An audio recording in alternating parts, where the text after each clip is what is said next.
একটা খুব সাধারণ কিন্তু গুরুত্বপূর্ণ বিষয়, যেটা হয়তো অনেকেই জানে না, কিন্তু তুমি ইলেকট্রিক্যাল নিয়ে পড়াশোনা করছো, তোমার জানা অবশ্যই দরকার। ধরো তোমার একটা জমি আছে, সেই জমির উপর দিয়ে কোনো একটা ট্রান্সমিশন লাইন গেছে, 66 কেবি, 132 কেবি, 220 কেবি বা 400 কেবি, যাই হোক না কেন, কোনো একটা ট্রান্সমিশন লাইন গেছে। সেই যে জমিটা তোমার জমির উপর দিয়ে ট্রান্সমিশন লাইন গেছে, সেই লাইনের তলায় তুমি কোনো ধরনের কোনো বসতি বাড়ি, পোলট্রি ফার্ম, মন্দির, মসজিদ, ক্লাব, পাম্প হাউস বা যে কোনো ধরনের কোনো পার্মানেন্ট বা টেম্পোরারি শেড বানাতে পারবে কি না? তো এর উত্তর হচ্ছে না। তুমি এ ধরনের কোনো পার্মানেন্ট বা টেম্পোরারি শেড বানাতে পারবে না। কেন বলছি? যে তুমি যদি বানিয়েও থাকো, কোনো ধরো তুমি একটা বাড়ি বানালে, বা জাস্ট করিডোরের নিচে বাড়ি বানালে, বা মন্দির, মসজিদ বা পোলট্রি ফার্ম, যাই পাম্প হাউস বা কোনো কিছু বাগান টাগান বানালে, পঞ্চায়েত থেকে বিভিন্ন ধরনের গাছপালা দেয়, তো সেখান থেকে তুমি তোমার জমিতে দেখলে এখানে ঘর করবো না, আমি তাহলে কিছু গাছপালা লাগিয়ে দিই।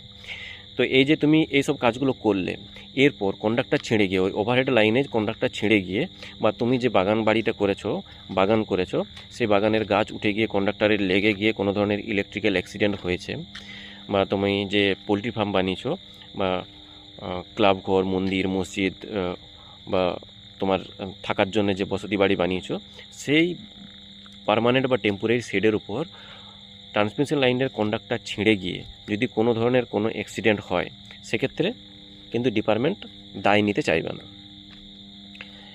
কেন নিতে চাইবে না? তার আগে কিন্তু যদি ডিপার্টমেন্ট খবর পায় যে তুমি ওখানে টেম্পোরারি বা পার্মানেন্ট শেড বানাচ্ছ বা বাড়ি টাড়ি বানাচ্ছ, সেক্ষেত্রে তোমাকে বারবার নোটিশ পাঠানো হবে যে তুমি এই জায়গাতে বাড়ি বা যেগুলো করছো, পার্মানেন্ট শেড বা টেম্পোরারি শেড যেগুলো করছো, মন্দির, মসজিদ, club, poultry farm, pump house, garden যেগুলো করছো, বড় বড় গাছের বাগান যেগুলো করছো, সেগুলো করতে তোমাকে না বলা হবে, তার জন্য তোমাকে নোটিশ পাঠানো হবে অফিসিয়ালি। এরপরেও তুমি যদি সেগুলো ইগনোর করে করতে থাকো, করার পরে কন্ডাক্টর ছিঁড়ে গিয়ে বা কোনো ধরনের কোনো ইলেকট্রিক্যাল অ্যাক্সিডেন্ট হয়, সেক্ষেত্রে কিন্তু ডিপার্টমেন্ট কোনো ধরনের কোনো দায় নিতে অস্বীকার করবে এবং তার কম্পেনসেশন দেবে না, কম্পেনসেশন দিতে অস্বীকার করবে।